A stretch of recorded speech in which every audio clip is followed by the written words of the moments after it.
सर्व अच्युत गोत्रे बंधू आणि भगिनी, त्याचप्रमाणे साधू संतांना दंडवत प्रणाम. आज आपण 187 नंबरच्या सत्संगामध्ये प्रवेश करत आहोत. गेली अनेक सत्संगापासून आपण सर्वज्ञ श्री चक्रप्रभूंनी सांगितलेले जे तत्वसिद्धांत आहे, आचार विचार प्रणाली आहे, यावरती चिंतन करत आहोत. जीव, देवता, प्रपंच व परमेश्वर हे अनादीचे व नित्य चार पदार्थ, त्याचं कार्यकारण स्वरूप लक्षण बघितल्यानंतर परमेश्वराने आपल्याला जे तत्वज्ञान सांगितलेलं आहे, जे सिद्धांत, आचार विचार प्रणाली सांगितलेली आहे, त्याचं आपण चिंतन केलं. परमेश्वराने सृष्टी निर्माण केली. या सृष्टीच्या नंतर स्वतः अवतार घेतला. अवतार घेऊन वाडोवेळी फिरून आपली स्वतःची ओळख व धर्म, अधर्म, तत्वज्ञान, आचार विचार प्रणाली सांगितली. याचा फक्त आणि फक्त एकच उद्देश आहे की या परमेश्वरांनी या जीवाचं हित बघण्याच्या उद्देशाने, हिताच्या अनुषंगाने हे सर्व केलेलं आहे. परंतु जीवाला जीवाचं हित कळालं तर त्या परमेश्वराच्या ह्या करण्याला अर्थ निर्माण होतो. आणि जीवाला जीवाचं हित कळावं यासाठी परमेश्वर तत्वज्ञान सांगत असताना छोट्या छोट्या प्रसंगानुरूप अनंत लीळा करून या जीवाला त्याचं हित कसं कळेल, ते हिताच्या अनुषंगाने तो ऊर्ध्वगतीचा प्रवास कसा सुरू करील आणि त्यातून स्वतः परमेश्वराचा हा प्रेम मिळवण्याची कसा पात्र होईल, हेच बघत असतात. म्हणून आपल्याला ते कळणं, समजणं हे अत्यंत गरजेचं आहे. प्रत्येक जीव हा जन्माला येत असतो. अनंत जन्मात, अनंत सृष्टीत आपले जन्म झाले. परंतु तो जन्म कशासाठी हे कळणं, हे समजणं आणि त्या अनुषंगाने करण्यासाठी उठणं, तो खरा जन्म. आणि जन्माला अनंत जीव येतात, अनंत जीव आहे आणि अनंत जीव ह्या जीवनाचा मर्म न कळताच आपला जीवन प्रवास संपवतात आणि अनंत दुःखात पडतात. आजच्या दुःखापेक्षा उद्याचं दुःख खूप मोठं आहे. आजच्या सुखापेक्षा उद्याचं सुख खूप मोठं आहे. परंतु अदृष्टपर विचार करण्याची प्रवृत्ती निर्माण होणं, अदृष्टपर विचार करणं, अदृष्टपर बघणं, हे खरं जीवाचं हित आहे. परंतु ते प्रत्येकाला समजेलच याची काही गॅरंटी नाही. परंतु अदृष्टपर समजणं हेच खरं जीवन आणि हाच खरा अध्यात्म आहे. अनेक विषयाला आपण स्पर्श केल्यानंतर परमेश्वराने सांगितलेली जी तत्वप्रणाली आहे, आचार मालिका, विचार आणि विचार मालिकेमध्ये आज आपण प्रवेश करतोय. आचाराच्या व आचार मालिकेच्या सूत्रांमध्ये आपण बघितलं की परमेश्वरांनी सांगितलेले जे तत्वज्ञान आहे, ही जी आचार प्रणाली आहे, ती आपण नामधारक वासनिक अवस्थेत असताना कशी करू शकतो आणि ते केल्याने आपल्या जीवनाला काय आकार येईल, काय फायदा होईल. आणि अनेक लोक सद्भक्त अभ्यास करायला लागले. आचाराच्या बाजूने विचार करून दृढता निर्माण होऊन या आध्यात्मिक प्रवास आपला ऊर्ध्वगतीला सुरू केलेला आहे. अभ्यास करायचा आहे, अभ्यासाशिवाय पर्याय नाही. अभ्यासाच्या नंतर आचार करायचा आहे, आचाराशिवाय पर्याय नाही. परंतु जितका होईल, जेवढा होईल, हे करायला सुरुवात करणं हे खरं जीवनाचं मर्म आणि जीवनाचा अर्थ आहे. आचार्य योग्यता, विचारे दृढता. आचार जेव्हा करायला लागतो तेव्हा आपल्या विचारामध्ये दृढता निर्माण होते आणि परमेश्वराचं साह्य प्राप्त होत असतं. हे कोणाला प्राप्त होतं? हा धर्म परमेश्वरांनी प्रत्येकालाच दिलेला आहे. कारण एका सृष्टीमध्ये परमेश्वर प्रत्येकाला बोध देतात. परंतु बोध देऊनही जो विचार करील, आपण आपल्याला दिलेल्या बुद्धीचा योग्य वापर करेल, त्यातून योग्य निर्णय क्षमता त्याची निर्माण होईल, तर त्याला ते प्राप्त होतं. या चरित्रात गेल्यानंतर असे अनेक सद्भक्त आपल्याला दिसतात का जे बुद्धिवादी होते, योग्य वेळी योग्य निर्णय घेतले आणि त्या निर्णयामुळं परमेश्वर त्यांना प्राप्त झाला. मग पूजनीय आचार्य घ्या, पूजनीय माईंभट घ्या, पूजनीय महादाईसा घ्या. आचार्यांना तर त्यांचे पूर्वश्रमीचे जे गुरु होते दादोस, ते वेळोवेळी देवाच्या सन्निधानातून काढण्याचा त्यांनी प्रयत्न केला. वेळोवेळी त्यांना सांगण्याचा प्रयत्न केला की मी तुमचा गुरु आहे, तुम्ही माझंच ऐका, देवाचं तुम्ही ऐकू नका. पण तरी आचार्यांनी योग्य वेळी योग्य निर्णय घेतले आणि त्यामुळं परमेश्वराला ते प्राप्त झाले. पूजनीय माईंभटांचं तसंच घ्या, महादाईसांचं तसंच घ्या. अनेक जे सद्भक्त आहे हे बुद्धिवादी होते आणि आपल्याला परमेश्वराने बुद्धी दिलेली आहे, पण त्याचा वापर आपण केला तर परमेश्वर प्राप्त होईल. त्या उलट लीळाचरित्रामध्ये असे कितीतरी नकारात्मक पात्र पण येतात का जे परमेश्वराच्या सन्निधानात गेले. नांदेडचे गोरक्षण स्थानाचे ब्राह्मण असेल, कनाशीचे ब्राह्मण असेल, मार्तंड असतील, सारंग पंडित असतील, शरदोबा असतील, की जे परमेश्वराचं सन्निधान तर त्यांना प्राप्त झालं, परंतु योग्य वेळी त्यांना योग्य निर्णय घेता आला नाही, परमेश्वराला ओळखता आलं नाही. परमेश्वर प्रसन्न झाल्यानंतरही परमेश्वराकडून काय मागायचं हे लक्षात न आल्यामुळं, त्यांनी बुद्धीचा न वापर केल्यामुळं परमेश्वर भेटूनही न भेटल्यासारखे झाले. तसंच आपली गत न व्हावी यासाठी परमेश्वर आपल्याला कळाला आहे, परमेश्वर आपल्याला समजला आहे. त्या समजण्यातून परमेश्वराने आपल्याला तत्त्वसिद्धांत सांगितले, आचार विचार प्रणाली सांगितली आहे. आणि ही आचार विचार प्रणाली सांगत असताना आपल्या जीवनाचं हित कशात आहे हे पण सांगितलेलं आहे. ते हित बघून, ते हिताच्या अनुषंगाने विचार करून आपण योग्य वेळी योग्य जर निर्णय घेतले तरच परमेश्वराच्या प्राप्तीचं हे जे परमेश्वराने उपद्याप केलेला आहे सारं सृष्टीच्या निर्मितीचा, स्वतःच्या अवताराचा, त्याचा फायदा होईल. आणि त्यातून फायदा ह्या जीवाचाच आहे, ना धर्माचा ना परमेश्वराचा.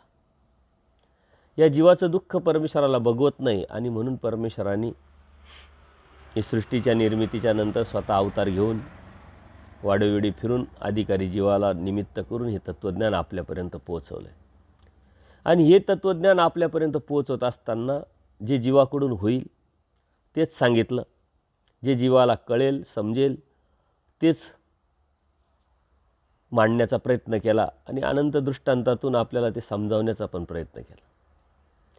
हे सांगत असताना परमेश्वराने ही सृष्टीमध्ये असलेल्या अनेक गोष्टीविषयी आपल्याला तत्त्वज्ञान सांगितलं. म्हणजे देवता असेल, प्रपंच असेल. वास्तविक जीवाला मुक्तीला न्यायचं आहे आणि परमेश्वराला आनंद द्यायचा आहे. हे दोनच पदार्थ अत्यंत महत्त्वाचे आहे. जीवाला घ्यायचं आहे आणि परमेश्वराला द्यायचं आहे. घेणारा जीव आहे आणि देणारा परमेश्वर आहे. मग देवता किंवा प्रपंचाविषयी जे बी तत्त्वज्ञान आपल्या साहित्यामध्ये आलं, परमेश्वराने जे तत्त्वज्ञानात अनेक विषयाला स्पर्श केला, ते का आणि कशासाठी याचा आपण विचार केला तर एक जनरल नॉलेज म्हणून परमेश्वराने आपल्याला खूप तत्त्वज्ञान सांगितलं. यदा कदाचित ते सांगितलं नसतं तर आपण संभ्रमावस्थेत असतो की ज्याप्रमाणे आपण मूळ सृष्टीमध्ये विचार केला, या देवताच का परमेश्वर नाही, परमेश्वर देवता का नाही, अशा अनेक बाबतीत विकल्प करून आपण अनंत जन्म आणि अनंत सृष्ट्या, अनंत देह आपले घालवले. ते कन्फ्युजन, ती संभ्रमावस्था आपली क्लिअर व्हावी. आपण अध्यात्माच्या अनुषंगाने अत्यंत धीराचं होऊन आत्मविश्वासाने आपल्या ध्येयापर्यंत हा प्रवास त्यांनी करावा, या अनुषंगाने परमेश्वरांनी बऱ्याच गोष्टी सांगितल्या. मग देवतेच्या अनुषंगाने आपण सत्संग घेतले, त्यात जर तुम्ही बघितलं तर देवता किती, त्याची स्वरूप मर्यादा, त्यांचे पंचप्रकार, किती पटीनं त्याची वाढ, ते कशा कार्य करतात, तसंच प्रपंच कुठं असतो, कसा कार्याला येतो, हे सर्व सांगितलेलं आहे. तसंच परमेश्वर 4 दाने देतात: संबंधदान, लीळादान, ग्रहणादान आणि अत्यंत महत्त्वाचं कैवल्यदान. परमेश्वर वास्तविक कैवल्यदान देण्यासाठीच अवतरलेले आहे. सृष्टी त्याच्यासाठीच परमेश्वराने निर्माण केलेली आहे. परंतु हे करत असतानाही परमेश्वर दयाळू, माळू, कृपाळू असून या जीवाची जर तिथपर्यंत पोच नसेल तर ही तिन्ही दानं परमेश्वर देतात. आणि त्या अनुषंगाने परमेश्वर आपल्याला ज्ञान पण सांगतात, तत्त्वज्ञान पण सांगतात. ही जनरल नॉलेज पर खूप तत्त्वज्ञान आहे, त्याचा खूप जास्त विचार न करता, खूप जास्त चिंतन न करता एक माहिती म्हणून आपण घेणं आणि आपल्या संग्रही ठेवणं हे अत्यंत गरजेचं आहे. परंतु त्यानंतर परमेश्वराने जो आपल्याला अध्यात्माचा प्रवास बिनधोक करण्यासाठी तत्त्वज्ञान सांगितलं आहे, त्यागाच्या अनुषंगाने, प्राप्तीच्या अनुषंगाने, जीवामध्ये अंतर्बाह्य बदलाच्या अनुषंगाने आणि परमेश्वराने जीवाकडून केलेली जी अपेक्षा आहे त्या अनुषंगाने त्याचा आपण विचार केला पाहिजे, चिंतन केलं पाहिजे आणि आपल्या जीवनामध्ये ते उतरवलं पाहिजे. ते उतरवत असताना आपण किती अंतर्बाह्य बदल झालो ह्या बदलाचा विषय आपण समजून घेतला पाहिजे. एकदा एक अशीच आजीबाई असते, ती ज्यावेळेस 20-22 वर्षाची असते त्यावेळेस तिच्याकडे एक आरसा असतो. कालानुक्रमेनंतर तो आरसा फुटतो, तिच्याकडे आरसा नसतो. आपल्या कामामध्ये,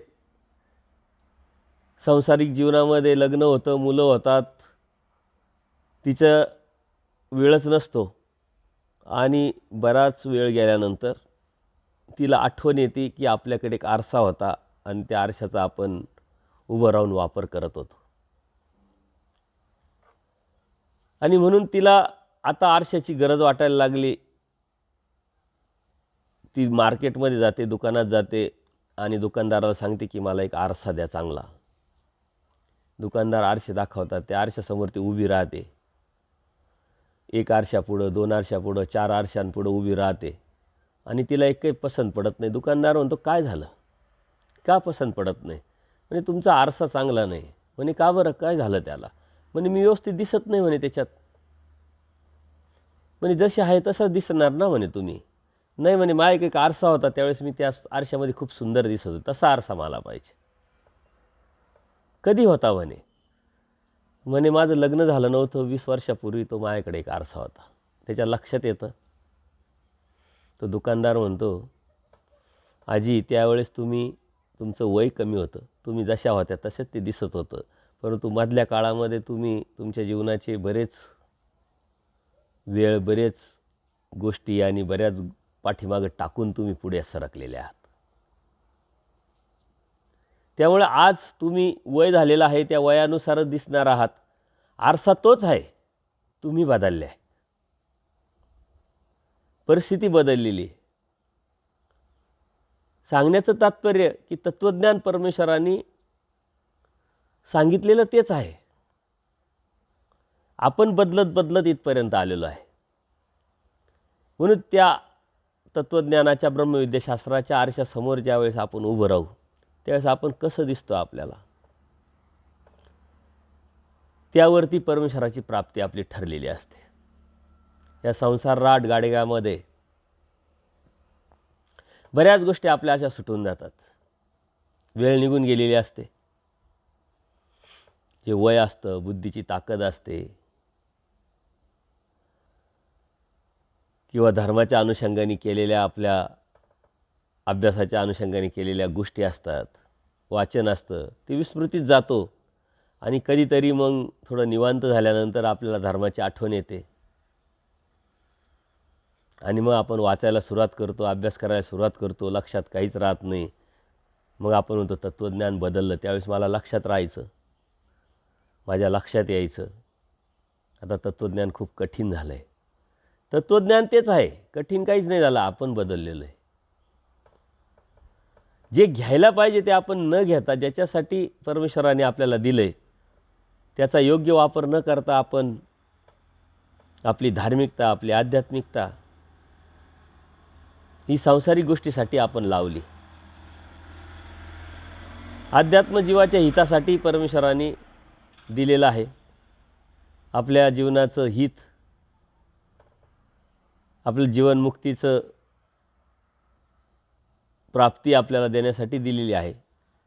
परंतु त्याची आपण संसारासाठी वापर केला. आपण स्थानं केले, क्रिया केली, स्मरण केलं, चिंतन केलं, हे भेटावं ते भेटावं. त्याच्यामध्ये आपला तो ब्रह्मविद्येचा शास्त्राचा जो आरसा आहे तो आपण विसरूनच गेलो. ज्ञानाचा आरसा आहे तो आपण विसरूनच गेलो. आणि आता निवांत झालो, मुलं त्यांच्या त्यांच्या जबाबदारीमध्ये अडकलेले आहे. आता आपल्याकडे वेळच वेळ आहे. तेव्हा जेव्हा त्या आरशासमोर उभं राहतो त्यावेळेस मात्र आपण पूर्णपणे बदललेला असतो. म्हणून देवाने सांगितलं जरट हा धर्मी अधिकार नाही. जरट झालेलो असतो आपण. आणि हे जरट होता होता अनंत संस्कार आपण घेऊन आलेलो आहे. आणि त्या संस्काराचं पूर्णपणे परिणाम आपल्यावरती झाला आहे. आणि त्यामुळं राजस तामस आपण झालो आहे. अंधे मुकळे बहिरे झालेलो आहे. आणि त्याला आता धर्माचा अधिकारच देवाने सांगितलेला नाही. त्या आजीनं आता किती ठरवलं तर तो आरसा तिला आता भेटणार नाही का ज्या आरशामध्ये ती सुंदर दिसत होते. तसं आपणही किती ठरवलं तर ते वय ती वेळ आपल्याला पकडता न आल्यामुळं ती परत आपल्याला मिळवता येणार नाही. परंतु परमेश्वर दयाळू माळू कृपाळू आहे. वेळ कधीच गेलेली नसते. जेव्हा बी सुरू कराल ती वेळ आपल्यापर्यंत परमेश्वराने आणलेली असते. परंतु बुद्धीचा योग्य वापर करून आपली तळमळ आपल्या इच्छेने ते आपण घेतलं पाहिजे. कशाचा विचार करायचा, कशाचं चिंतन करायचं ते आपण समजलं पाहिजे. मागच्या सूत्रामध्ये परमेश्वराने देवविद्येच्या अनुषंगाने आपल्याला सांगितलेलं आहे. देवविद्या एकी अति ती ईश्वरापासूनची होय. देवविद्या एक आहे ती परमेश्वरापासून होते. आणि अशी एकच विद्या आहे की ती परमेश्वरापासून होत असते. ती कोणाला होती, कशी होती त्यावरती आपण मागच्या चिंतन केलं. परंतु त्याचा परिणाम ती कशी असते, काय असते ते पुढच्या सूत्रांमध्ये सांगितले. एक जनरल नॉलेज म्हणून आपण हे समजून घेत असतो, जाणून घेत असतो. आचाराच्या अनुषंगाने, त्यागाच्या अनुषंगाने जे सूत्र आहे, जे वचन आहे, जो अभ्यास आहे त्याचं आपण खूप जास्त चिंतन केलं पाहिजे. त्या आरशासमोर आपण सतत उभं राहिलं पाहिजे आणि आपल्याला बदलावण्याचा आपण प्रयत्न केला पाहिजे. हे जनरल नॉलेज म्हणून आपल्याला परमेश्वराने दिलेलं आहे. जसं जेवणामध्ये भाजी असते, भात असतो, चपाती असते, परंतु त्याच्याबरोबर बऱ्याच गोष्टी असतात. मग पापड आले, चटणी आली, लोणचं आलं, हे काही जेवण नाही आहे. पण जेवणाबरोबर जेवणाला चव यावी, जेवणाची आस्वाद आपल्याला घेता यावा, त्या जेवणाची किंमत आपल्याला कळावी म्हणून या साऱ्या गोष्टी असतात. तसंच आपल्याला परमेश्वराच्या प्राप्तीचं जे महत्त्व आहे हे कळावं, समजावं म्हणून परमेश्वराने ह्या जनरल नॉलेज आपल्याला पोचवलेले आहे. हे आपल्या जीवनाचं ध्येय नाही आहे. हे म्हणजे आपलं तत्त्वज्ञान नाही, हे म्हणजे आपलं प्राप्ती नाही आहे. परंतु याच्या व्यतिरिक्तही आपली प्राप्ती नाही आहे. याला सोडून चालायचं आहे आपल्याला पुढं. परंतु आपल्याला हे माहिती असलं पाहिजे. शिदोरी म्हणून आपण ते घेतलं पाहिजे. आणि म्हणून ह्या तत्त्वज्ञानामध्ये परमेश्वराने अत्यंत सुंदर असं तत्त्वज्ञान सांगितलं, जेणेकरून या जीवाला कंटाळा येणार नाही, आळस येणार नाही, त्याच्या जीवनाचं ध्येय त्याच्या डोळ्यासमोरून धुसर दिसणार नाही. स्पष्ट आणि पारदर्शक मांडलेले हे तत्त्वज्ञान आपल्याला मिळालं हे आपल्याला अयोभाग्य आहे. पण आपल्याला किती कळालं, किती समजलं, किती उमटलं आणि त्यावरती आपण किती चाललो हे आपलं परमभाग्य. भाग्य तर आहे आपलं, परंतु परमभाग्य मिळवायचं काम आपलं आहे. भाग्याने आपल्याला भेटलं आहे, पण परमभाग्य मिळवायचं जे बी टार्गेट आहे आपल्या जीवनाचं ते आपलं आहे. आणि त्यासाठी आपला प्रयत्न असला पाहिजे.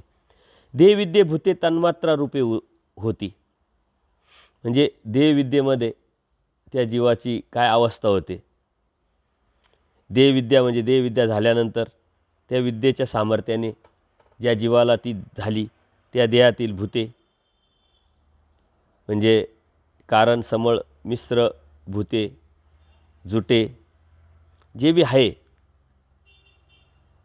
प्रपंचाचे जे भूते आहे ते लागलेले आहे आपल्याला, ते तन्मात्र रूपे म्हणजे समळभूते शाळणी पडून झडून जे कार्याला आलेले ते सर्व झडतं आणि कारणरूप जे आहे तेच उरतं. फक्त देह जो आहे तो केवळ कारणाचा होऊन सुवर्णमय होतं. म्हटले त्याची अवस्था कशी होती त्याच्यासाठी परमेश्वराने ते सांगितलेले.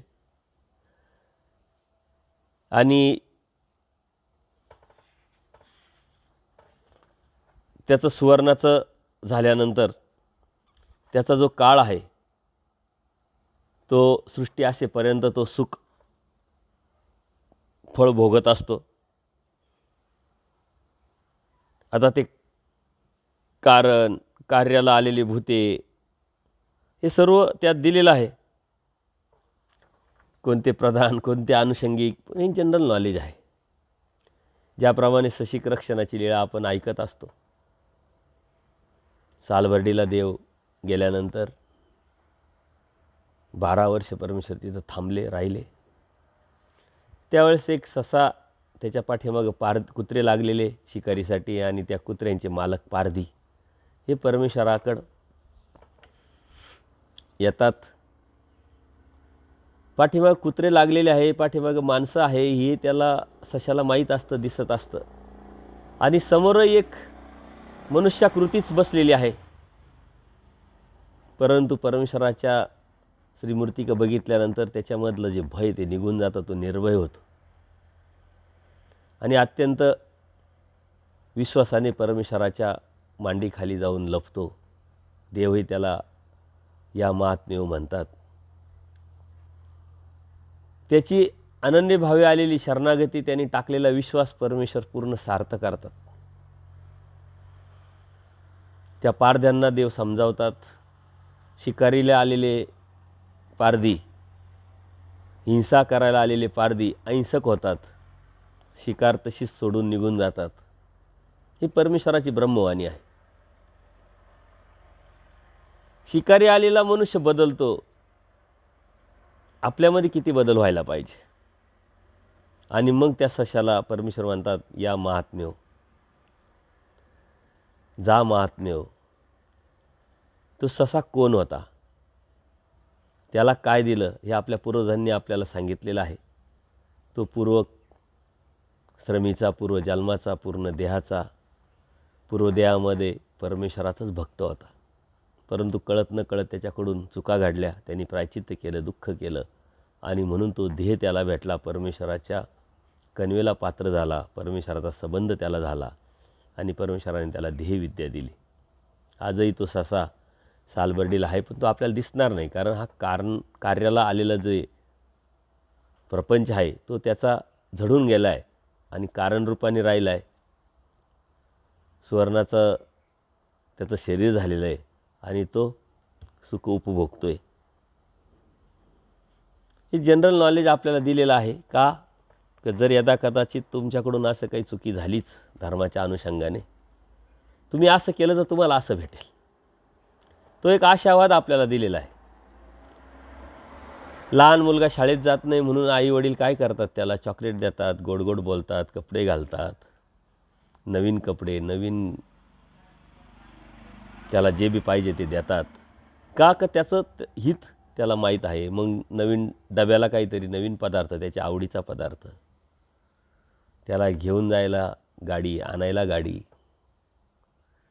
हे सर्व त्याच्या हिताच्या अनुषंगाने ते आईवडील करत असतात. हा शिकला तर मोठा होईल, याचं जीवन भौतिक सुख प्राप्त करण्यासाठी योग्य होईल. तसंच परमेश्वराने सुद्धा आपल्याला हे दिलेलं आहे. द्यायचं वास्तविक परमेश्वराला आपल्याला प्रेमच आहे, आणि प्रेम आपण घ्यावं म्हणूनच आपल्याला परमेश्वराने हे सारं दिलं आहे. परंतु त्या योग्यतेचे आपण नाहीच झालो तर मात्र तुम्हाला बाकीचं पण भेटेल. कारण ते आईवडिलांना, मुलाला तर कलेक्टरच करायचं होतं, मोठा ऑफिसर बनवा. कोणते आईवडील असे म्हणतात का मुलाला शिपाई करायचे? नाही, ते मोठे स्वप्न पाहतात. परंतु मुलगा आता पुढं किती शिकला आणि त्या शिकण्यावर त्यांनी काय प्राप्त केलं, ही त्याची प्राप्ती. आईवडिलांनी किती मोठं स्वप्न पाहो, त्याला जे व्हायचे तो ते होत असतो.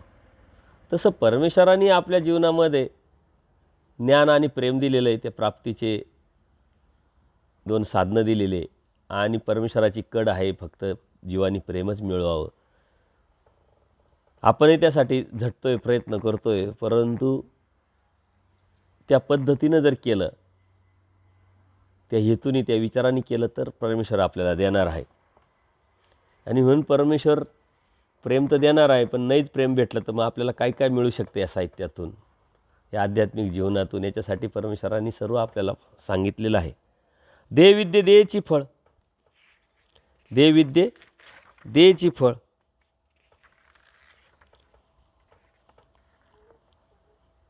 पूजनीय माईम भटांना अंतराय निरूपण करताना हे वचन परमेश्वराने सांगितलेले आहे.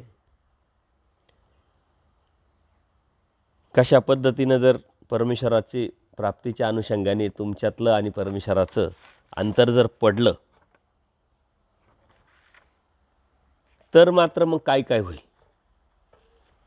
कारण परमेश्वराला परमेश्वर प्राप्त करून द्यायचा आहे, आपल्याला परमेश्वर प्राप्त करायचं आहे, परंतु तशा पद्धतीचा पेपर आपल्याकडून नाही सोडवला गेला, मार्क कमी पडले म्हणजे जितकं मार्क पाहिजे तेवढ्या मार्काने जे ॲडमिशन भेटणार होतं परमेश्वर प्राप्तीचं ते आता आपल्याला भेटत नाही. मग त्याच्यानंतर काय काय भेटल या अनुषंगाने परमेश्वर सांगतात. देवविद्या म्हणजे देवविद्या झाल्यानंतर त्या विद्या सामर्थ्यामुळे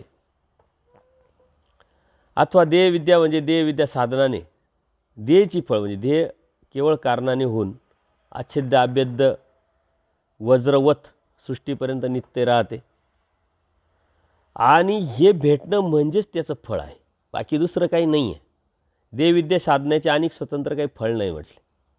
देवविद्या देयची फळ, त्याला देवविद्या झाली हेच त्याच्यासाठी फळ असतं. मग देवविद्या झाल्यानंतर काही वेगळं भेटणार आहे असं काही नसतं. त्यांनी केलेलं कृती, त्यांनी केलेला आचार आणि त्या आचाराचं देवविद्या हे फळ. आता देवविद्या ही सृष्टी असेपर्यंत त्याला सुखफळ, याच्या व्यतिरिक्त नंतर पुढं काही चाललं नाही. त्याला जे भेटलं आहे तेच त्याचं फळ आहे आणि त्याच्या व्यतिरिक्त त्याला आता दुसरं काही भेटणार पण नाही. कारण त्यांनी जे केलं त्याला त्याची प्राप्तीच ही होती. म्हणून देवविद्या देयची फळ. एकी पुरुष विद्या ते एकी पुरुष विद्या ते म्हणजे उभयदृश्य अवतारापासून देवविद्या होते. हे उभयदृश्य अवतारापासूनच ही देवविद्या होते, दुसऱ्या अवतारापासून होत नाही. अवरदृश्य अवतार, परदृश्य अवतार. म्हणून स्वामी श्री चक्रधरांच्या संबंधात आलेला ससा किंवा अनेक जे प्राणी आहे त्या प्राण्यांना परमेश्वराने देवविद्या दिली. उभयदृश्य अवतार, जीवव्यसनी अवतार, इतर अवताराच्या ठिकाणी काही प्राणी आले परंतु तसे काही उल्लेख आढळत नाही. कारण त्यांची ती प्रवृत्ती नाही, त्यांची ती खावणी नाही. द्यायला तर परमेश्वर सर्वच देतात आणि सर्वच अवतार देतात, परंतु प्रवृत्ती ही अत्यंत महत्त्वाचं आहे. रिद्धी सिद्धी होती. रिद्धी म्हणजे नवविधी, सिद्धी म्हणजे अष्टमा सिद्धी. या देवविद्येमुळे देवविद्यावंताच्या ठाई असे सामर्थ्य बांधले जाते. म्हणजे इतकं सामर्थ्य बांधलं जातं, त्याच्यामध्ये किती ताकद असते किंवा किती सामर्थ्य असतं यासाठी जनरल नॉलेज माहिती म्हणून आपल्याला ते देतात की त्या देवविद्यावंताच्या ठिकाणी रिद्धी सिद्धी बांधल्या जाते. म्हणजे जसे दुर्योधनाच्या हाती पायी होत्या, हातात आणि पायात त्या रिद्धी होत्या. सिद्धी म्हणजे अष्टमा सिद्धी. एवढी समृद्धी त्या देवविद्येमध्ये असते आणि ते कुठं कुठं पाहू शकतात, किती पाहू शकतात तो देवविद्यावंत. भूतेपर्यंत गमन दर्शन, भूतेपर्यंत म्हणजे भैरव स्वरूपापर्यंत. आता हे जे प्रपंच आहे अष्ट प्रकृतीचा बनलेला, ते व्यक्तरूपी मायेच्या आधाराने राहतात आणि अव्यक्त हे अष्टभैरवाच्या आधाराने राहतात. भूमी, आप, तेज, वायू, आकाश, रज, तम, सत या अष्टभैरवाच्या ठिकाणी राहतात. म्हणून हा जो देवविद्यावंत आहे ह्या प्रपंचाला भैरव स्वरूपापर्यंत बघू शकतात आणि गमन म्हणजे जाणे येणे सुद्धा त्याचं तिथपर्यंत असतं. त्याचं ते विशेष आहे त्या अष्टभैरवापर्यंत पाहणं आणि अष्टभैरवापर्यंत जाणं येणं त्या देवविद्यांचं असतं. त्याच्या व्यतिरिक्त त्याच्यावरती देवविद्यांचं जी ताकद असते, समृद्धी असते, ती नसते. त्याला ना दिसतं, ना समजत, ना कळत. त्याची तिथपर्यंतच त्याची योग्यता असते. तर हे देवविद्यांचं विशेष, देवविद्यावंत कशाने भेटतो, देवविद्या कशाला भेटते, कशी भेटते, काय भेटते, हे एक माहिती म्हणून आपल्याला परमेश्वराने दिलेली आहे. परंतु देवविद्या मिळवणं हे आपल्या जीवनाचं ध्येय नाही. कारण ती कशाने मिळते, अनुसरण, मग प्रमाद, प्रमादानंतर प्रायचित्त, मग तळमळ, दुःख डबल, आणि मग ती कणव, आणि त्या कणवेतो देवविद्या मिळते. आपल्याला अगोदरच आत्ता कणवेतो परमेश्वराने या सृष्टीत आणून आपल्याला बोध दिलेला आहे. आता परत कणव नाही मिळवायची, आपल्याला परमेश्वर प्राप्ती करायची, परमेश्वर प्राप्त करायचं आहे. या अनुषंगाने आपल्या जीवनाचं ध्येय आणि टार्गेट असलं पाहिजे. ही माहिती म्हणून आपण घ्यायचं आहे, आणि माहिती म्हणूनच आपल्याला ते माहिती असायला पाहिजे. पुढे अवांतर सहार एकाती, तो सहाराची सारिका तयाचा ठाई तम एकाती. आता सहार 3 प्रकारचे असतात. एक सत्संगच आपण त्यावरती घेतलेला आहे. ते कसे, कुठं, कधी होतात आणि कशा पद्धतीनं कोण करतं, हे सत्संगामध्ये आपला विषय झालेला आहे, आणि त्यावेळी सूत्रांचे आधार पण आपण घेतलेले आहे. एकदा असंच सहार प्रकरण निरूपण करत असताना पूजनीय माईम भटांना हे तत्त्वज्ञान सांगत असताना पूजनीय माईम भटांनी देवाला विचारलं की जी सृष्टीसार कवनेपरी होय, सृष्टीसार कसा होतो. मग देवानी सहार प्रकरण माईम भटांना सांगितलं. तर त्यावेळेस माईम भटांचे काही प्रश्न होते, त्या प्रश्नाला उत्तर देताना हे सूत्र आलेलं आहे. सृष्टीसाहारी जैसा मायेशी अधिकार, तैसा एक येरा देवत्याशी अति की नाही. माईम भट विचारतात की सृष्टीसाहाराला जसं मायेला अधिकार आहे तसं इतर देवतेला आहे की नाही म्हटले. सर्वजणले भटो उचेची या प्रवृत्ती निचेचा सार. वरच्या देवतेच्या प्रवृत्तीनं निचेचा सार होत असतो, कारण ती त्याच्या अंडर असते. जी तरी सहारा वेगळे किती सहारा असते म्हटले. अशा पद्धतीने किती सहारा असतात. अवंतर सारू एक आती म्हटले. अवंतर सार एक असतो, तोही सहाराची सारखाच आहे म्हटले. त्याचाही ठाई तम एक आती म्हटले. जी ते कीपर्यंत सार होय, तो सार कुठपर्यंत होतो. सर्व भूतेपर्यंत सार. अवंतर सारू बोलीजे, याला अवंतर सार म्हणतात. भूते काउनाची सर्व अष्टभैरवाच्या ठाई 5 भूते 3 गुण. म्हणजे अवांतर सारा अष्टभैरवापर्यंत होतो, कारण तिथंच हे भूते असतात, प्रपंच, आणि तिथपर्यंत तो अवांतर सार होतो. परंतु तो सुद्धा महासाराचा सारखाच आहे, सारखा आहे पण महासार नाही, असं परमेश्वराने आपल्याला यात क्लिअर केलेलं आहे, सांगितलेलं आहे. तावंतर सार म्हणजे मध्यंतरी 8ही भैरवांचे विद्यावंत दुखावले गेले. जर 8ही भैरव जे असे अष्टभैरव त्यांचे जे विद्यावंत आहे ते दुखावले गेले असतील, आणि ईश्वर तसा ज्ञानिया विद्यमान नसेल, ईश्वराचा ईश्वर किंवा ईश्वराचा ज्ञानिया हा जर या सृष्टीमध्ये नसेल, तर 8ही भैरव सार करू शकतात म्हटले. हे फक्त जनरल नॉलेज म्हणून आपल्याला देवाने सांगितलेलं आहे का त्यांच्यामध्ये एवढी ताकद असते, सामर्थ्य असतं का जर ते एकत्र आले तर ते काय करू शकतात. परंतु तसं होत नाही कधी. तो सारखाच असतो म्हटले. सुख फळ्यांच्या निचादिक्रमे आणि दुःख फळ्याच्या उच्चादिक्रमे आपल्या खालील सर्व कर्मफळांचा सार करतात. त्याच्या ठाई तम एक आत म्हणजे अष्टभैरवाच्या तमा विद्युत सहार करतात. तर हे कधी होत नाही एकत्र येणं, त्यातून मग सार होणं, जो अवांतर सार आहे तसा, कारण ती माया त्यांना एकत्र येऊ देत नाही. आणि प्रत्येकाच्या ठिकाणी अहंकार असतो का मीच मोठा, मीच श्रेष्ठ, त्यामुळे ते कधी एकत्र येत नाही, होत नाही. आणि ह्याच अनुषंगाने परमेश्वराने हे तत्त्वज्ञान आपल्याला माहिती म्हणून सांगितलेलं आहे. तर महासार जो आहे ती माया करते, त्याचप्रमाणे हा अवांतर सार पण आहे म्हटले. आता माया जरी करत असेल तर ती स्वतःच्या मनाने नाही करत, परमेश्वराची प्रवृत्ती. आणि ती कशी करते, निचादिक्रमे. तेथही मायाची प्रवृत्ती जरी असली, मनोधर्म जरी असला, त्यामुळं अवांतर सार होतो. आणि मनोधर्म ब्रह्मांडी शक्ती आदी शक्ती व्यापार, एका शक्तीच्या अंडर दुसरी शक्ती असते.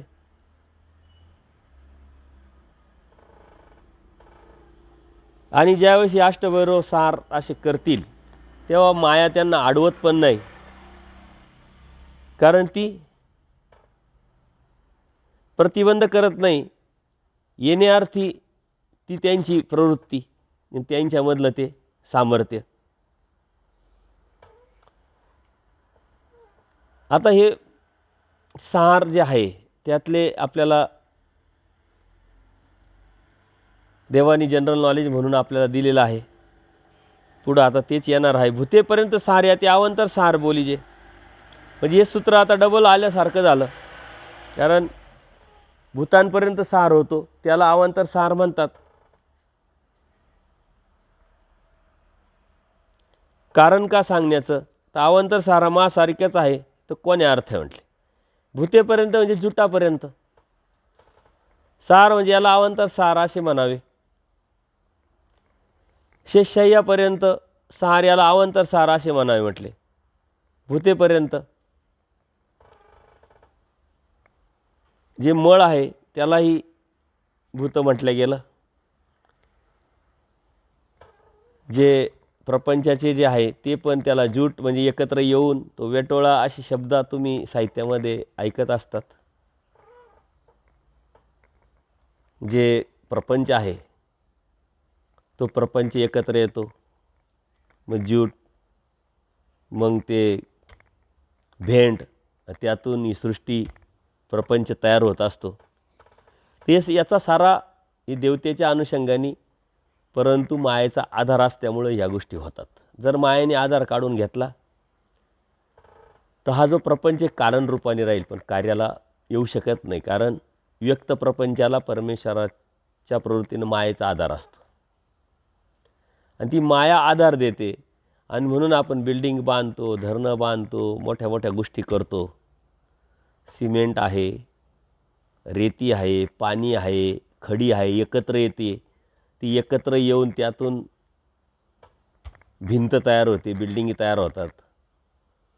थोडक्यात सिमेंट एक भूत, रेती एक भूत, पाणी एक भूत, खडी एक भूत.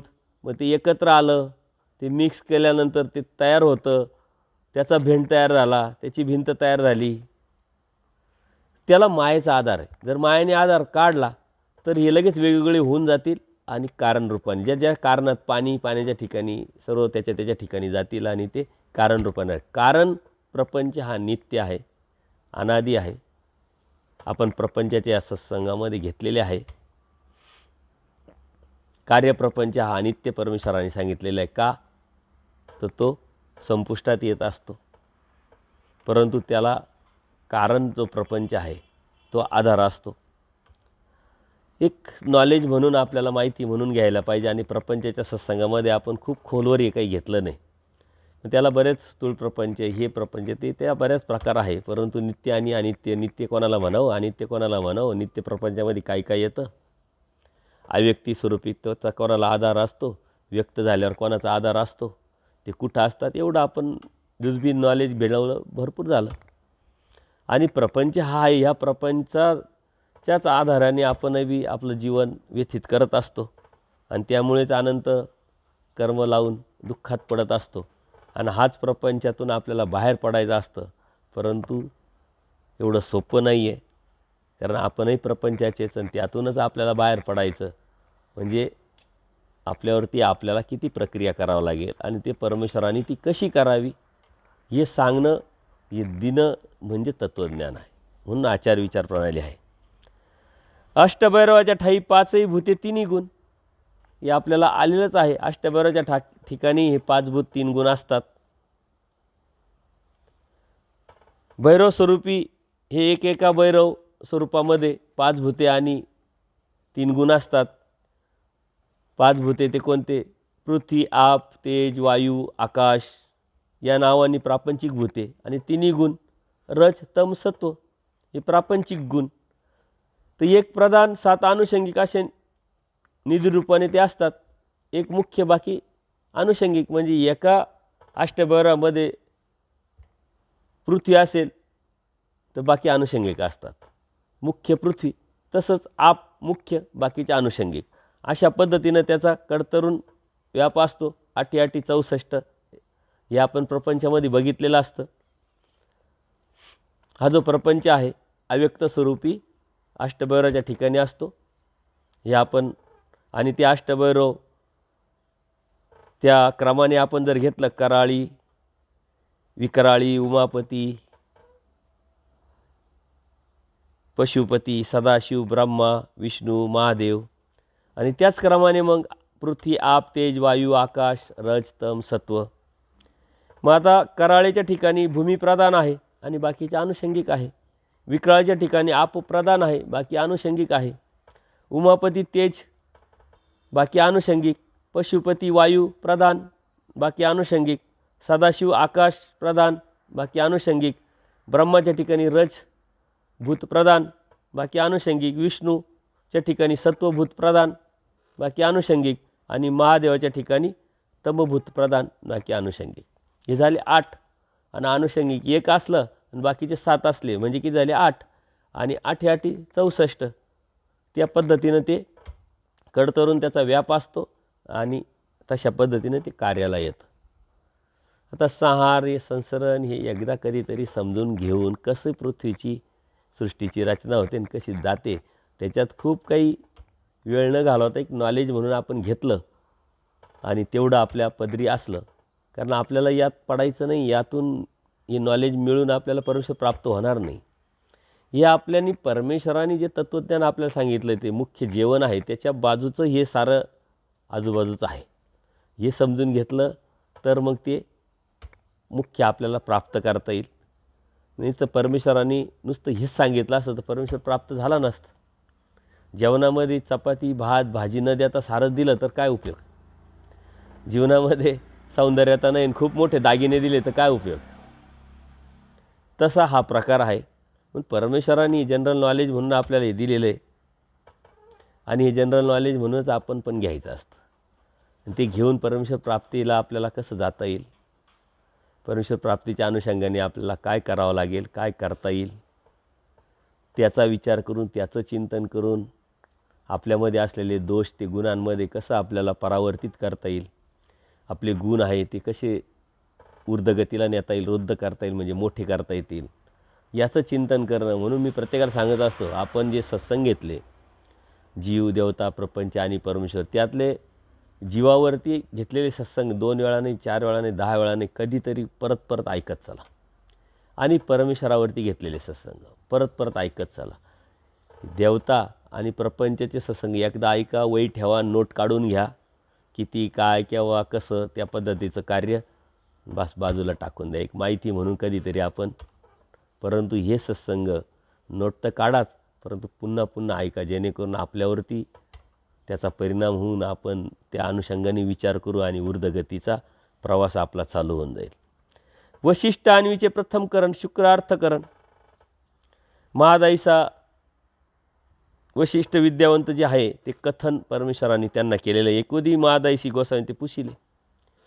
महादाईसा प्रत्येक वेळी देवाला काही ना काही विचारत होत्या कारण त्या 18 पुराण वेद शास्त्र जाणतच होत्या, पुराणं ऐकत होत्या, जाणलेलं होतं म्हणून त्यातले काही शंका कन्फ्युजन संभ्रम ही देवाला त्या विचारायच्या. जी वशिष्ठ कण्वीचे विद्येचा म्हणजे वशिष्ठ ऋषी जो आहे ते कोणत्या विद्येचा म्हणजे कोणत्या देवतेची विद्या त्यांना होती. सगळे बाई वशिष्ठ अन्वीचे आणि करण्याचा रिगावा जाणे. शुक्र अन्वीचे अर्थकरण शुक्राची ते चैतन्य विद्या म्हटले. हा जो वशिष्ठ ऋषी आहे त्या अन्वीचा विद्यावंत आणि शुक्र चैतन्याचा विद्यावंत म्हणजे मायेचा. हे सारे 7 ऋषी होऊन गेले आपल्या हिंदू धर्मामध्ये आणि या हिंदू धर्मामध्ये 7 ऋषींच्या अनुषंगानेच पुढं जाऊन ते भक्ती ज्या देवतेची करायचे त्याच देवतेचा जो गुरु आहे म्हणजे जे 7 ऋषी होते ते एक ऋषी त्या ऋषीच्या अनुषंगाने त्याच्या भक्ती करायला लागणारा जो समाज आहे तो त्याला कुळदैवत समजतो. मी भक्ती मार्ग मान व संप्रदाय समज गैरसमज ह्या पुस्तकामध्ये यावरती पूर्ण प्रकाश टाकलेला आहे की आपण ज्यावेळेस काही अनुषंगाने पूर्वश्रमामध्ये ब्राह्मणाकडे तुम्ही गेलेले असतील तर ते तुम्हाला विचारतात की तुमचं कुळ काय, किंवा त्याला एक विशिष्ट शब्द पण आहे आणि मग ते सांगतात की आमचं असं असं कुळ आहे. तर हे कुळ कुठून पडले, तर हे 7 ऋषीशी ते निगडीत आहे. पूर्वी समाजामध्ये ब्राह्मण आणि क्षत्रिय, कारण ब्राह्मण हे क्षत्रियांच्या आधाराने राहायचे आणि ब्राह्मण क्षत्रियाच्या आधाराने राज्य करायचे. शूद्र आणि वैश्य यांना कोणत्या प्रकारचं समाजामध्ये अस्तित्वच नव्हतं. पण कालानुक्रमे हे बदलत गेलं, समाज वाढत गेला आणि मग यांनी ही रचना केली या ऋषींच्या माध्यमातून आणि ती पुढं समाजरचना तयार झाली, ती आपल्यापर्यंत पोचली. परंतु जी दैवराटीचे आहे त्यांना कुळही परमेश्वरच आहे, त्यांचं मूळही परमेश्वरच आहे ना. आपण परमेश्वर भक्ती करत असताना या गोष्टीचं एक जनरल नॉलेज म्हणून माहिती जर करून घेतली तर आपण त्यातून तुटू आणि परमेश्वर भक्ती अनन्य भावे निष्ठापूर्वक करू शकतो, समर्थपणे करू शकतो.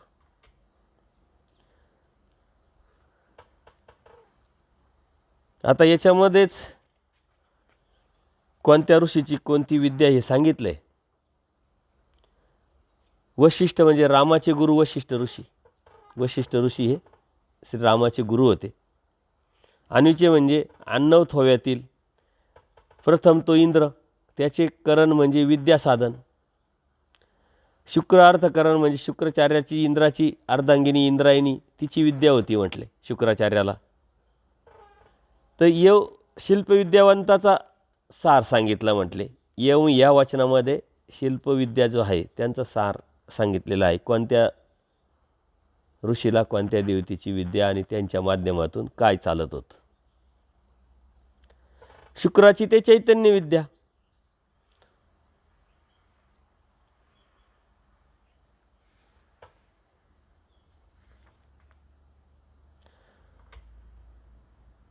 शुक्राची म्हणजे व्यासपुत्र शुकदेवाची. चैतन्य विद्या म्हणजे शांभव थव्यातील चैतन्य मायेची विद्या होती.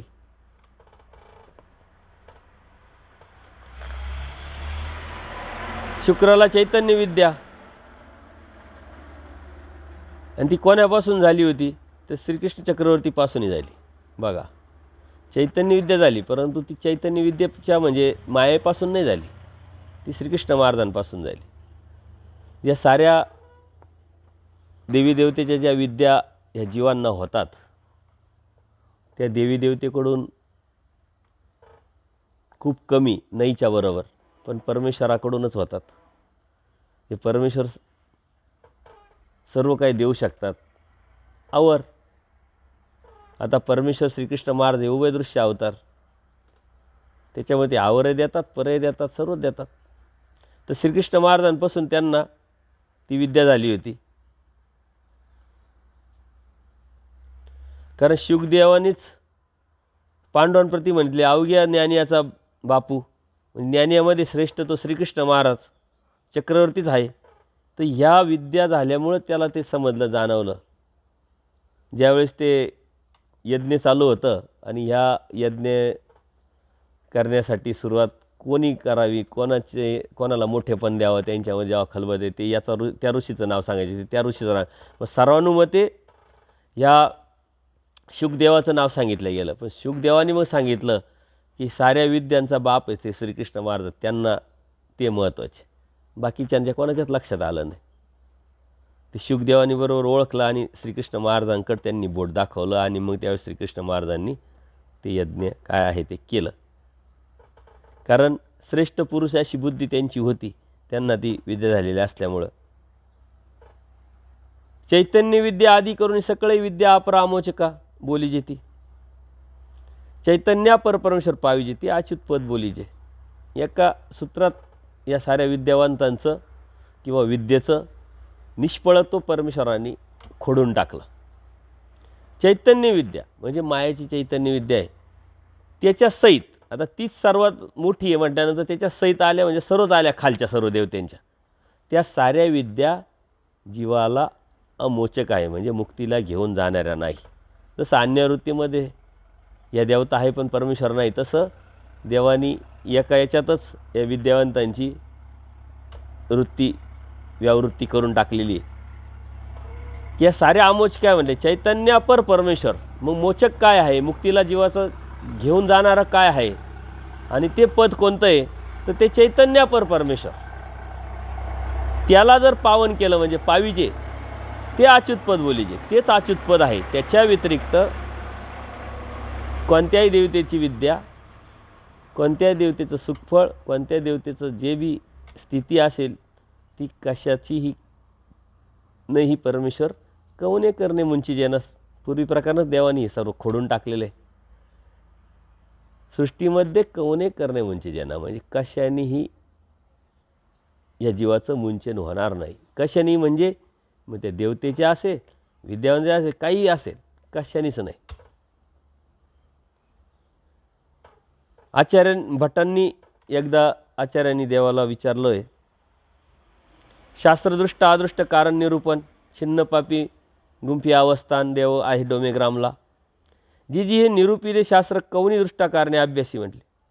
जे आपल्याला तुम्ही जे शास्त्र सांगितलेलं आहे ते दृष्टा कारणे का अदृष्टा कारणे अभ्यासी म्हणजे तरी देवाची काही फळ होय म्हणजे कशा पद्धतीने कोणत्या हेतूने तो करतो आणि मग त्याचं फळ कसं आहे. परमेश्वर म्हणतात वानऱ्या हे शास्त्रदृष्टापती पण कारण होय आणि अदृष्टापती पण कारण होय, दोन्ही पण होतं.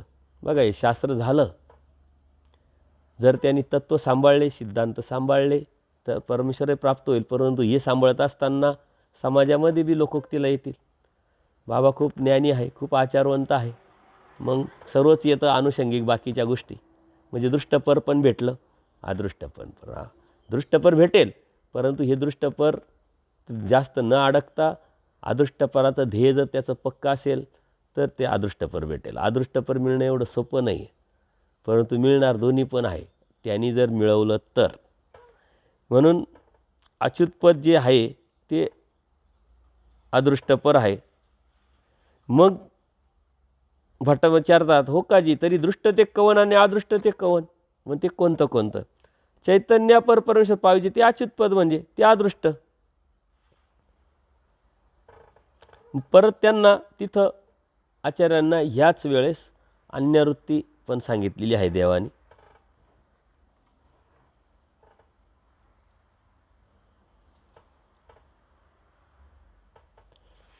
चैतन्य विद्या आदी करुनी मुख्य करून सकळही विद्या म्हणजे सर्व देवतांच्या म्हणजे यक्षिणीपासून कर्मभूमीच्या देवतेपासून तर चैतन्य देवतेपर्यंत शिल्प तथा स्थूळ विद्या सर्वच आलं त्याच्यामध्ये. साधने सारे साधन जे आहे ते अपरा म्हणजे आवरापैकीच्या एवन देवतापैकीच्या त्रिगुणात्मक विद्या या साऱ्या आमोचक आहे, जीवाला मुक्तीला नेणाऱ्या नाही आहे. कर्मबंधनापासून न सोडवणाऱ्या एवं मोचक नसणाऱ्या च्युतिमंत अशा आहेत. ते जरी मिळालं बी तेवढ्या पुरतं, त्याचा पुण्यांश असेल तोपर्यंत त्याला ते सुखफळ ते संपलं का त्याच देवता परत या जीवाला जन्मवृत्तीच्या फेऱ्यात ढकलतात आणि परत आपलं राडगाडगं चालू होऊन जातं राडगडियाच्या दृष्टांतानुसार. पण चैतन्यापर परमेश्वर जे आहे ते प्राप्त केल्यानंतर म्हणजे मायेच्या पलीकडे जो श्रेष्ठ परमेश्वर आहे त्याची ब्रह्मविद्या साधनानेच त्याला प्राप्त करता येईल, त्याची प्राप्ती होईल आणि त्यालाच अच्युतपद बोलीचे. एकी विद्या ती ब्रह्मविद्या. अच्युतपद त्या कशाला त्यालाच म्हणतात. त्याची प्राप्ती ही पतनरहित आहे, परत तो जन्ममृत्यूच्या फेऱ्यात नाही, शाश्वत अशी आहे. एवम याचा अर्थ काय का सर्व देवतेच्या ज्या बी विद्या आहे त्या साऱ्या अमोचक आहे आणि एक परमेश्वराची जी विद्या आहे ती ब्रह्मविद्या तीच फक्त मोचक आहे. बाकी दुसरं कशानेही मुक्ती मिळू शकत नाही. आणि हे अन्य लोक जे आहे या अशातूनच मुक्ती मिळवायचा प्रयत्न करतात, देवी देवतेची भक्ती करतात. त्या देवतेची भक्ती करत असताना त्यांचे फळं त्यांना भेटलंही, परंतु देवतेकडून देवतेचे फळं मिळवणं एवढं सोपं नाही. त्यांचा विधी आचरणं, अंतर्याग बहिर्याग त्यातून ते प्राप्त करणं तेवढं सोपं नाही. परंतु इकडचा जो आहे परमेश्वर दर्शिनी असतात, काही वेदवंत असतात, काही बोधवंत असतात, तिथपर्यंत पुनःसंबंध असेल, परमेश्वराच्या प्राप्तीच्या अनुषंगाने असेल किंवा कैवल्यदानाच्या अनुषंगाने असेल, तिथं जर पोचत नसेल तर त्या त्या अवस्थेमध्ये आलेला त्या जीवाला परमेश्वर त्या त्या देवतेची सुखफळ देतात. हे परमेश्वराचं दयाळू माळू कृपाळू पण आहे आणि हे परमेश्वराचं परमेश्वरत्व पण आहे. जर मी कैवल्य दान द्यायला आलो आणि त्या कैवल्य दानाच्या घेण्याच्या योग्यतेचा हा जीव नाही आहे, तर मग मी त्याला काहीच नाही द्यायला पाहिजे असं परमेश्वराने जर समजलं असतं तर आपल्याला अत्यंत अवघड झालं असतं, काहीच भेटलं नसतं. कारण देवतेकडून देवतेचं काहीच नाही भेटलं आणि परमेश्वराकडून फक्त कैवल्यदानच, म्हणजे बाकी काय, मग नरकच नरक, दुःखच दुःख. मग त्या करण्याला काही अर्थच राहिला नसता, काही उपयोगच झाला नसता, ते वाया गेलं असतं. पण परमेश्वर दयाळू माळू कृपाळू असल्यामुळं साऱ्या देवतेच्या विद्या ह्या परमेश्वराकडूनच होत असतात आणि त्या सुखाच्या अनुषंगाने. परंतु किती जरी झाल्या, चैतन्य देवाचे 1,00,000 वर्ष 1,00,00,000 वर्ष त्याचं सुख जरी त्याला भेटलं तर च्युती हा दोष. कधी ना कधी ते संपणारच आहे. त्याला पण मोक्ष म्हटले गेलेलं आहे. जे चतुर्विध कर्मफळ जे सांगितलेले त्यातला जो मोक्ष आहे तो देवतेचाच आहे, चैतन्य देवतेचाच आहे. का तर जास्त अंतरापर्यंत, जास्त वेळेपर्यंत त्याला सुख आहे म्हणून मोक्ष. वास्तविक तो काही मोक्ष नाही, च्युती हा दोष आहेच. कधी ना कधी ते संपणार आहे, परत जन्ममृत्यूच्या फेऱ्यात येणार आहे, परत आपलं कर्म बंधन चालू आई. म्हणून ह्याचा अपेक्षाच नाही करायची, कशाचीच नाही. फक्त परमेश्वर परत न येण्यासाठी तूची व्हावा, तूची भेटावा. आणि त्या अनुषंगाने काय करावं लागेल ते केलं तरच ते होईल. अन्यथा नाही देव व्हावा देव व्हावा असं म्हणत राहिलो तर देव कधी होत नसतो. पुण्याला जायचं आहे, नाशिकमध्येच बसलो, पुण्याला जायचं आहे पुण्याला जायचं आहे म्हणत तर बसणार नाही. त्यासाठी देवाने सांगितलं ज्ञानमोचक. नामे वेद होईल, नामे बोध होईल, नामे साह्य होईल, नामे प्राप्तीला पण नेतील. परंतु त्या ज्ञानाच्या अनुषंगाने त्या कृतीवरती आपल्याला जावं लागेल. ती कृती परमेश्वराने तत्त्वज्ञानातून आपल्याला सांगितलेली आहे. आणि ती कृती एक विशिष्ट ठिकाणी जाऊन विशिष्ट वेळी करायची नसते. ज्यावेळेस जिथं आहे तिथं आपण ती करायची असते आणि आपण करू शकतो. या अनुषंगानेच आपण आचारानं आचार मालिकेचे सूत्र जेव्हा बघितले तेव्हा नामधारक वासनिकांच्या मनातला जो आचाराच्या अनुषंगाने असलेला न्यूनगंड आहे, भीती आहे, ती आपण काढून टाकण्यासाठी आपण काय काय आचार करू शकतो ह्या मिनिटाला, ह्या परिस्थितीत, या अवस्थेत, त्याचं आपण चिंतन केलं. आणि बरेचसे सद्भक्त त्यावरती चालायला लागल्यानंतर त्यांना एक वेगळी प्रचिती आली. कारण आचार्य योग्यता विचारे दृढता. विचार जेव्हा दृढ होतील तेव्हाच तो काहीतरी निर्णय घेऊ शकतो, त्या निर्णयावरती जाऊ शकतो. आणि त्याच्यासाठी सपोर्ट लागतो आचाराचा. तो थोडा थोडा, काही लगेच आचार लगेच मोठा असं नाही होऊ शकत. पहिलीतला विद्यार्थी दुसरीत जातो, दुसरीतला तिसरीत, मग 10वीत जातो. थोडा थोडा अभ्यास, थोडा थोडा करून करून त्यांनी ते प्राप्त करायचं असतं. तसं ते करत गेलो तरच आपल्याला त्या गोष्टी प्राप्त होऊ शकतात. आणि म्हणून या गोष्टीकडे आपण लक्ष दिलं पाहिजे. लक्षात आपल्या आल्यानंतर त्याचा आपण विचार केला पाहिजे की धार्मिकता कशासाठी आहे, आचार कशासाठी आहे, ती आचारप्रणाली त्यागप्रणाली परमेश्वरांनी का आणि कशासाठी सांगितलेली आहे, ते सांगण्याचा परमेश्वराचा उद्देश काय आहे. परमेश्वर प्राप्तीच्या अनुषंगाने परमेश्वरांनी जे तत्त्वज्ञान सांगितलेलं आहे ते किती सोपं, सरळ, स्पष्ट, पारदर्शक सांगितलेलं आहे. आणि ते आपण समजून घेतल्यानंतर त्या कृतीवर गेलो. ती कृती म्हणजेच आचार आहे. आणि आचारे तयाचा धर्म. धर्म कोणाचा आहे? जो आचरण करतो. आणि आचरण परमेश्वराने अपेक्षित केलेलं आहे. म्हणजे आपला धर्म सांभाळणं, आपला धर्म करणं, आपण धर्मात असणं म्हणजे आचार असणं, आचार करणं, आचारचा विचार करणं, त्या कृतीवर जाणं. नुसताच उपदेश घेतला आहे, नुसताच अभ्यास करतो आहे, नुसतंच ऐकतो आहे, नुसतंच सांगतो आहे, काहीच करत नसेल तर, नुसताच शाळेत जातो आहे, बसतो आहे, येतो आहे, टीचर्स शिकवतात, हा ऐकतो आहे, परत आजचा दिवस गेला, उद्याचा दिवस गेला, परवावर, पण त्यांनी केलं काहीच नाही तर तो अभ्यास त्यांनी चिंतन मनन केलं नाही, ग्रहपाठ केला नाही, तर पेपरामध्ये तो काय सोडू शकेल आणि काय लिहू शकेल. आणि त्यांनी काही लिहिलं नाही तर शिक्षक त्याला उत्तरं मार्क कसे देऊ शकतील. आणि ते मार्क जर त्याला नाही पडले तर तो पुढच्या वर्गात जाईल कसा. म्हणून परमेश्वराने आचार्यतयाचा धर्म सांगितला आहे. आणि ह्या आचाराच्या बाजूने आपण विचार करणं हाच धर्म आहे आणि हीच धार्मिकता आहे. आणि आचार हा आपल्या आत्मशुद्धीशी, आपल्या विचाराशी निगडीत आहे. म्हणून तो विचार आपण करून आपल्यामध्ये अंतर्बाह्य बदल करण्यासाठी काय करावं लागेल आणि ते करण्यासाठी आपण किती तयार आहोत आणि ते तयार कशातून होऊ शकतो याचा विचार करणं म्हणजे धार्मिकता आहे. काही याविषयी आपल्या काही प्रतिक्रिया असतील नक्की कळवा, त्यावरती आपण नक्की चिंतन करू. दंडवत प्रणाम, दंडवत प्रणाम, दंडवत प्रणाम.